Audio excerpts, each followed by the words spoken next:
Good evening, black people and all allies fighting for black liberation, black prosperity, and black joy. I'm Charles Blow, and this is Prime.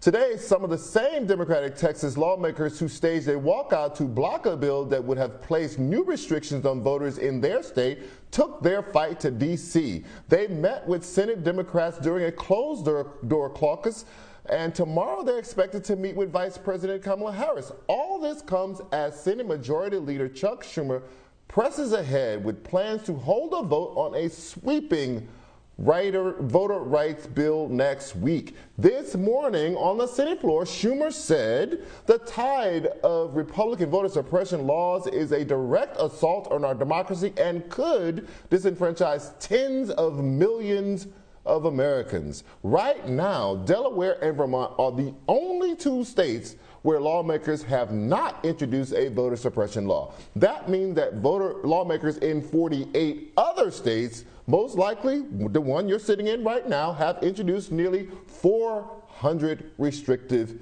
bills. According to the Brennan Center for Justice, so far, 22 restrictive voting bills have been signed into law in 14 states.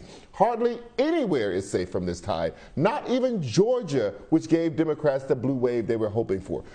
It's so bad, Senator Ossoff is now trying to push a Voter Access to Water Act. The bill would prevent volunteers who want to pass out water to voters waiting in those long lines from being criminalized. It's also why Stacey Abrams is ready for a hot call summer. That's her latest campaign to get Congress to pass the For the People Act. Earlier today, I had the pleasure of having a conversation with the voting rights activist and founder of Fair Fight. Her book, Our Time Is Now, is currently available in paperback. Take a listen. Ms. Abrams, thank you so much for joining me today. I really appreciate it. My pleasure. As you know, there's a wave of thank you. As you know, there's a wave of voter suppression bills sweeping across the country. Do you see these restrictions as a fundamental threat to democracy as we now know it? Absolutely. This is not only a fundamental threat to democracy, it's a redux of attacks we've seen in the past. When you target voters not because of the outcome of the election, but because of their presence in the election, it is a threat to participatory democracies everywhere. And in this case, regardless of who won in 2020, what we are watching is an attack on the systems, on the participants, and on the fundamental nature of democracy itself. These bills are anti-voter, anti-election worker, and they're a subversion of democracy. So then how do people fight back? You know, the states have the right to regulate elections in this country. They have the right to regulate elections, but that right is not sacrosanct. It is subject to condition, and one of those conditions is congressional authority. And so we have two responsibilities. One is to identify these laws at the state level and push back. We saw that happen in dramatic fashion in Texas when those legislators walked away rather than suborn this bill that would have, among other things, criminalized the election workers and unfortunately would have allowed the overturning of elections without proof of fraud. We saw it happen in Georgia when we were able to diminish the attacks of those bills. They're still horrible bills, but they're not as bad as they intended to be. And so state action remains very necessary. But we also require federal action through the For the People Act and through the John Lewis Voting Rights Advancement Act. These are two pieces that have to move in tandem. One cannot suffice for the other. We need both as operational laws to protect our democracy. But as you know, both laws appear to be in jeopardy. The For the People Act does not have the 50 votes, just all the Democrats, let alone 60 votes, including Republicans. And Mitch McConnell recently came out and said that even the John Lewis Act, which people thought would get more Republican support, was unnecessary. So where do we go? Part of the responsibility we have as citizens is to illuminate the challenges we face on a daily basis and to hold our leadership accountable. With regards to the For the People Act, I know there is ongoing conversation about what is concerning within that bill, but the larger ethos remains. We have to demand federal action to protect our elections, and we have to demonstrate how serious we are which is why we have launched Hot Call Summer, asking people to contact their senators, every single one, all 100 of them, regardless of where they say they stand, because they need to know where their constituents stand. But in addition, we need to remember that Mitch McConnell does not speak for America.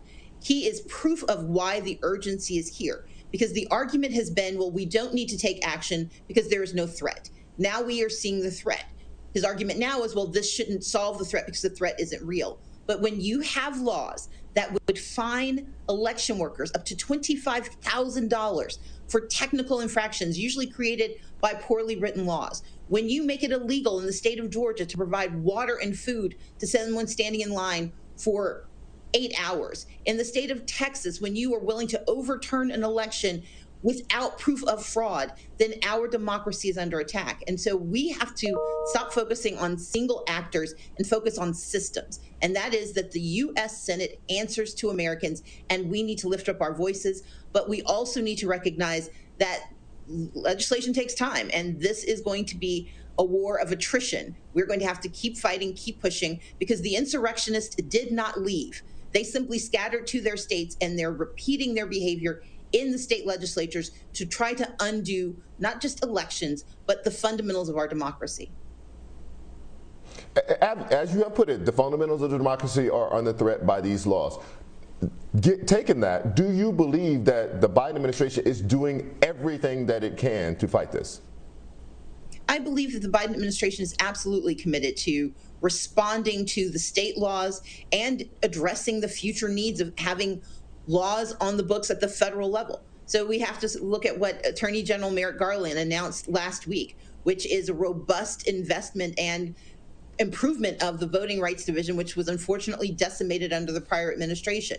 We are watching as Kamala Harris, our vice president, takes up the mantle of voting rights. We are watching Congress continue to move forward, regardless of all the think pieces that declare this to be a dead and done deal. We are watching Congress continue to move forward. We are watching the Senate continue to take up the conversation of the For the People Act, and we're watching the House do the work of building the record for the John Lewis Voting Rights Advancement Act. Our nation has good leadership, but what we as constituents must demand, and this is what I talk about in my book, Our Time Is Now, is that they work for us. When I was an elected official, I would remind my constituents, I have a job, and if I'm not willing to do my job, I don't deserve my job. But we can't demand that our leaders do their job if we don't hold them accountable in the moment. And right now, that is reaching out, calling 888-453-3211, and telling your senators, every single one of them, that you want to see the For the People Act pass. So you're right. They work for the people, right? So every elected official does so, including in the Senate. But as you understand, the way the Senate is set up, it's pure geography. Every state has 2 senators, and some of those states have none of their constituencies don't necessarily want to give, right? So if you look at Joe Manchin, he's in West Virginia. West Virginia, not a single county in West Virginia voted for Barack Obama. Neither did they vote for Hillary Clinton. Neither did they vote for Joe Biden. Now, if you look at the polls, it says that they support the For the People Act or protecting voter rights. But these are ardent Republicans, and the Republican establishment is saying they don't want this. So then how do you convince that person to go against what the establishment wants, because their voters keep voting for the Republican establishment? Well, Joe Manchin is not a Republican. He is a Democrat, and he has voted with Democrats on key issues. And while there may be a difference of agreement on strategy and content in this moment, I have not abandoned hope that a former Secretary of State, a former governor, understands the fundamental threat to our democracy. Because this is not a partisan battle. Republicans are waging this battle, but it is not against Democrats. It's against Americans. And we have to do our work to reset the narrative so that they can't dismiss this as a Democratic versus Republican fight. This is a Republican versus American fight. This is partisanship versus citizenship. Because when you break the fundamentals of democracy, you break it for everyone. If you allow the overturning of elections without proof of fraud, they may come for the elections you care about, but they'll stay for the elections they care about. We saw this happen in Georgia. In 2018, while I was facing the onslaught of voter suppression in a very public way, I had a friend from the Capitol Dan Gasaway, who had the same election run 3 different times because the same broken behavior, the same misfeasance that came out of the Secretary of State's office also broke the system where he was running. All Republicans, no question of a Democrat being considered, but he had to run the same primary 3 times because they could not get it right. When the Keystone cops get the keys to the Capitol and when they bring with them their malfeasance and their misintention, everyone is in danger. And that's fundamentally what we have to talk about, that this is not about who won the presidency or not. It's about who voted, how we voted, and whether we believe in actual participation in our democracy. And I believe that every U.S. senator, if they fundamentally think about it, and I keep using the word fundamental because it is a foundational issue that we're dealing with, if we do our job, we are going to move the people we need to get this done, to preserve our opportunities to elect our leaders. Today, the Democratic Senatorial Campaign Committee announced that it was committing $10 million to voter protection ahead of the midterms. That seems to me like a drop in the bucket. That seems like nothing. So, what is that enough? Do you think, or what do we need to do to protect people's right to the ballot just for the midterms? First of all, it's a fantastic amount of money to put a year and more than a year and change in advance of elections in 22. We have to remember that prior to 2020, if you'd asked how much money was being put into voter protection, the answer would have likely been zero. So this is a dramatic increase. But more importantly, this is not standalone dollars that aren't married to other dollars. We know the DNC is investing in voter protection. We know that we have watched the DCCC invest in voter protection. We are watching those who have faced and accept the reality that voter suppression is real are finally investing in response. We're going to see those numbers climb, but a big part of protecting the right to vote begins with education, and we are watching that work happen. And so I am very grateful that the DSCC is thinking about it now, investing now. Yes, it sounds like a small amount, but it is a gargantuan leap from where we were, and it's an important investment on where we need to be. We'll have more with Stacey Abrams after the break. Next up, we'll discuss what's happening in her state of Georgia. You're watching Prime on BNC.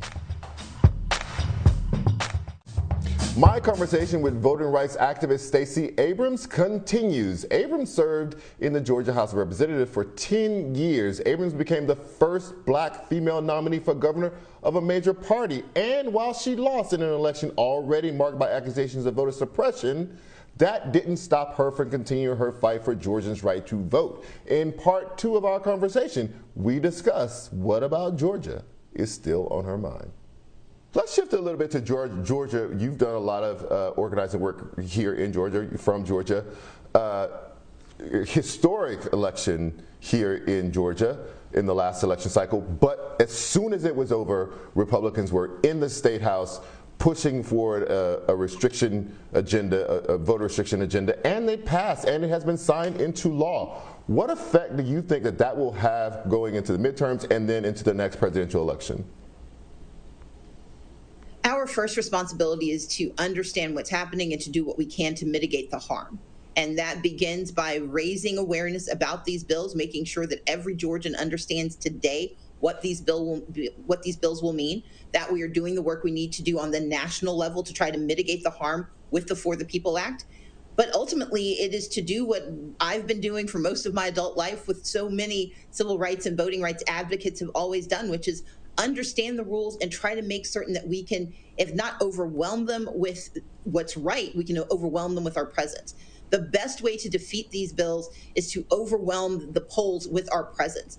But that means that we've got to do everything we can to show that we believe every voice should be heard.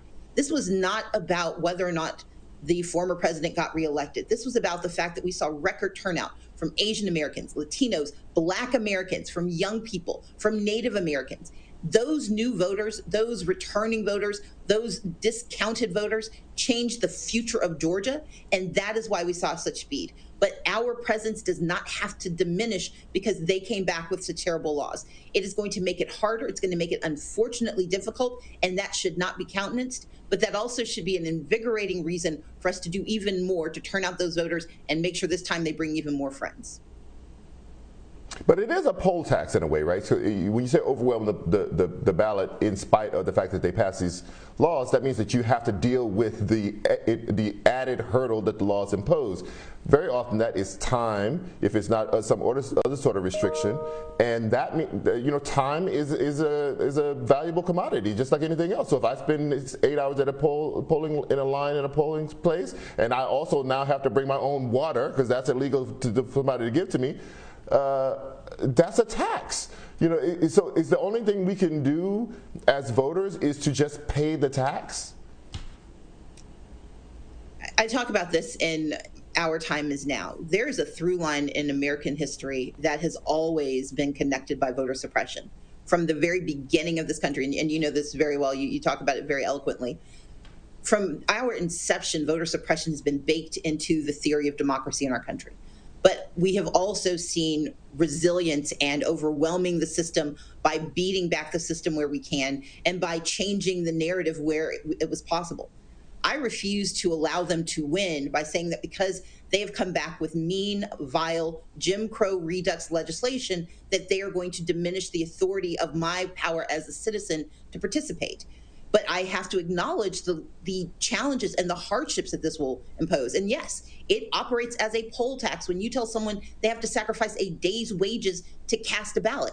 But the problem is they did that in 2016, in 2017, in 2018, and 2020. And so we can't ignore the fact that it has been. We enjoyed for a moment in 2020 relief, but that relief, unfortunately short-lived, means that we can still defeat it. We can repeat our behaviors in 2020. We can repeat our record numbers in 2018, and we can continue to beat the system back. Evil doesn't disappear because good shows up. Our responsibility is to acknowledge that they're going to keep trying to steal our voices, and we can either concede or we can fight back. And my belief is that we will fight back in an honest, authentic, and legal way to make certain that our voices get heard, because there are more of us patriots who want the right to vote to be real than there are of them who are willing to steal our voices simply to hold on to power. Let me ask you another question about the Georgia State House where you served. We had been jealous on about a month ago, and he said that, before the Supreme Court gutted the Voting Rights Act and preclearance was still necessary through the Justice Department for each state, particularly for states like Georgia, to pre-clear changes in their election laws, that the Obama and Holder Justice Department had a chance in 2010 to decline to approve Georgia's redistricting and changing voter laws. They didn't do it. They pre-cleared it. And he said that pre-clearance before the gutting of the Voting Rights Act was the reason that you did not become Speaker of the Georgia State House. Do you agree with his assessment of that? I remain deeply disappointed in the decision in 2011 to pre-clear the Georgia maps. I believe that those maps violated the premise of the Voting Rights Act. I believe that it discriminated against communities of color. It cracked communities, it split communities, it undermined, and unfortunately in some areas packed communities, and it diminished voting protections and voting rights for so many people of color in the state. I was vocal in my disagreement then. I remain very staunch in my disagreement now, which is why I created the organization Fair Count to ensure that the census in 2020 reflects the composition of the state of Georgia. And we are going to be working to make certain through a nonpartisan fashion that the lines drawn in 2021 reflect the racial composition of our state and protect voters who are too often dismissed and diminished by the redistricting process. My responsibility is not to think about the consequences to my political power. It's to think about the consequences to my fellow citizens and their right to be heard in this process. And I'm going to do the work I need to. And I'm so proud of the work that Fair Count is doing to ensure that we had a census that reflected Georgia, improved on our numbers, and we're going to make certain that the maps drawn do the same. And hopefully we will have the John Lewis Voting Rights Advancement Act that can be used to ensure that any redistricting done under those maps actually reflects the composition of our state and protects our voters.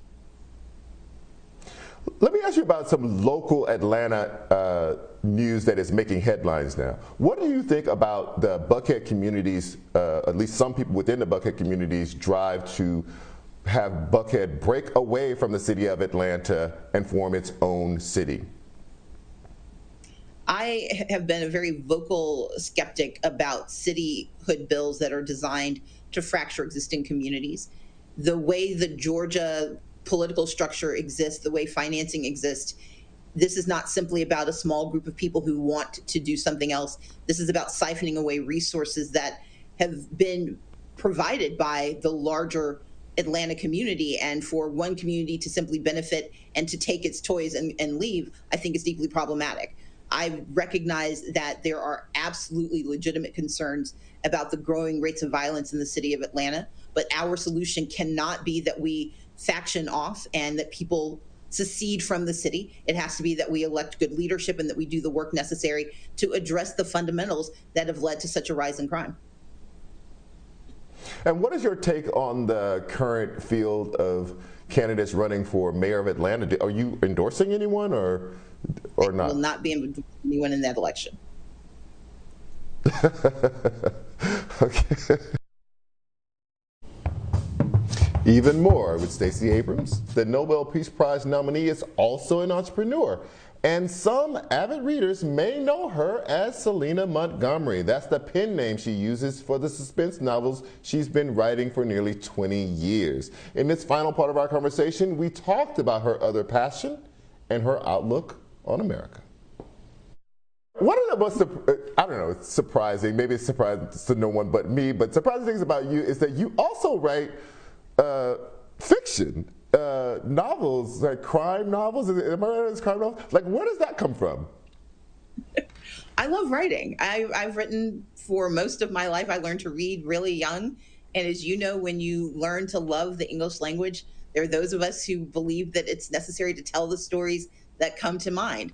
I started with romantic suspense. I moved into nonfiction with Lead from the Outside, and my new paperback version of Our Time Is Now is out this month. And then last month I released my first political/legal thriller, While Justice Sleeps. I love telling stories. I love creating suspenseful novels that investigate issues and ideas that matter to me. But I also love to have fun, and as a bit of catharsis, I kill a lot of people in my fiction. It's a very fun way to, So are these like romaniclef? Should we be reading these to try to figure out if these are real people, or if these are real circumstances, or is it all fiction? Well, these are all fictional novels that are steeped in possibility. I go to the edge of the fantastical, but don't step over. And you will actually find the name of people you know. In fact, the gentleman who served as the minority leader who helped me become I think an effective legislator. He is in the book as the Speaker of the House, and as is the current Speaker, who was one of my first chairmen when I became a legislator. He gets to be the Solicitor General. I use the names of my friends, names of people I know. I ask for permission usually, and what I say is, look, I'm going to put you in the book. You just have to be willing to die if you go in there. And if you're okay with that, you might see your name in lights. So it's most people don't get to talk to someone who has been nominated for a Nobel Peace Prize. I'm blanking on that because I so rarely talk to someone who's been nominated for a Nobel. What does that feel like? It is. I am deeply honored that a parliamentarian in Norway thought enough of me to put my name forward. But I recognize that there are many, many people doing much more important work that will be under consideration and will duly be the ones who receive recognition. But I'm honored that the work we've done has resonated and that people believe it matters. So let me ask you a bigger question. Are you fundamentally an optimist about our democracy and the direction that it is headed? No, I am neither an optimist nor a pessimist. I call myself an ameliorist. I believe that you mitigate the harms that are created and that you have to be determined to make the systems work as they are intended. And so optimism presumes that things will just set themselves right. Pessimism presumes that evil will win out. I'm focused on determination. I'm going to do my part to ensure that it works, because the system of democracy, even as flawed and as broken as it has been, is still such a superior opportunity to autocracy or dictatorship. But more than that, when we have made progress, when we have met our villains and our demons and we've combated them, we emerge a stronger nation. But we also have to remember that for every step forward, there are forces that are going to try to push us back. And my determination is that while I am alive and able to do my part, I will not be pushed back too far, and I will keep forging forward. Last summer, the protests after the George Floyd killing produced just enormous numbers of protesters, and people call that a racial reckoning. But since then, we have seen in the polling, white people's attitudes about Black Lives Matter and social justice drift back to the point where they were before those protests. We have seen a rash of voter suppression efforts, as we have discussed earlier. We have seen killings of unarmed black people continue unabated. And on top of that, COVID killed black people disproportionately. Black people were affected by the economy, the economic downturn disproportionately. There's now a rash of violence breaking out in major American cities. What grade do you give America on the subject of race in this moment? I appreciate the intent of that question, but I frame it differently. This is a nation that was born of a belief that blacks were not human, that Native Americans did not exist. One of the first major pieces of legislation passed said that if you were not white and from Europe, you were never going to be able to be naturalized as a citizen. Race has always been one of the cornerstones of the failures in our nation. And as we have watched, we have done a better and better job every generation at moving ourselves forward, but we never relinquish, unfortunately, the original sin. And my approach is this, much like the earlier conversation of optimism versus pessimism, is that America is not just one thing.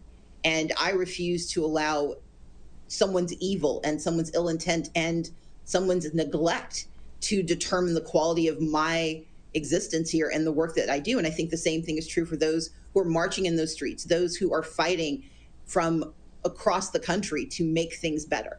Yes, we are going to continue to face the not just the hardships, but an evil that is being visited. And we're watching it being amplified today by this narrative of critical race theory, some sort of infection in our, K through 12 education, as opposed to what it is, which is an investigation of how racism has pervaded our nation.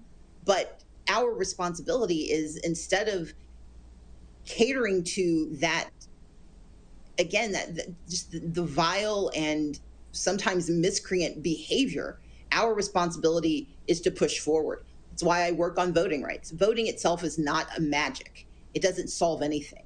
Voting is medicine. It is how we start to address those isms. And it is why so many people have fought and died for the right to vote. It is why I am committed to the right to vote. Because if we are going to address racism, we will never solve it, because I think it's part of the human condition, unfortunately, that we will always find differences and use that to sublimate another community. But we can do our part to mitigate its effect, to build on our progress, and to create stronger and stronger bonds that make it harder and harder for those with racist intent to diminish our opportunities in this country. Stacey Abrams, thank you so much for joining me. No, that's perfectly fine. Thank you so much for joining me. I really appreciate it. Thank you so much. It's been a pleasure.